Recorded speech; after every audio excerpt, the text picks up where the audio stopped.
দেখো, অ্যাকশনের সাইটোপ্লাজমকে আমরা কি বলবো? এক্সোপ্লাজম। ঠিক আছে, তারপরে এক্সোপ্লাজমেই মাইটোকন্ড্রিয়া আর নিউরোফাইব্রিল থাকছে, কিন্তু একটা জিনিস মনে রাখতে হবে যে এখানে কোনো নিজল দানা থাকছে না। নিজল দানা কিন্তু আমার কোষ দেহতেই থাকবে একমাত্র।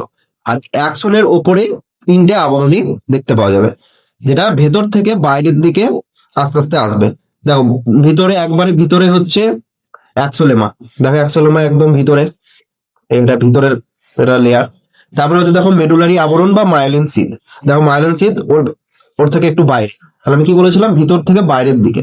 তাহলে ভিতরে একদম অ্যাক্সোলেমা, তার একটু বাইরে হচ্ছে মায়োলিন সিদ। তারপরে দেখো নিউরোলেমা। নিউরোলেমা কি? একদম বাইরেরটা। এটা তোমাদেরকে এইভাবে মনে রাখতে হবে।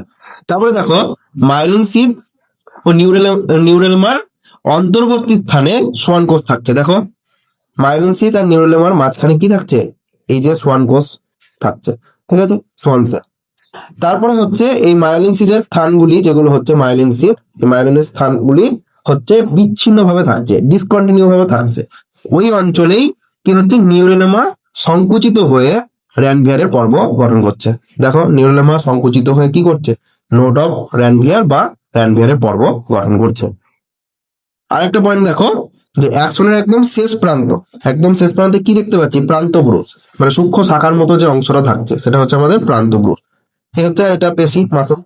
তো এই হচ্ছে নিউরনের পুরো স্ট্রাকচার। আর নিউরনের কাজ তো তোমরা জানোই, সেটা হচ্ছে স্নায়ু সংবেদ পরিবহন করা। ঠিক আছে,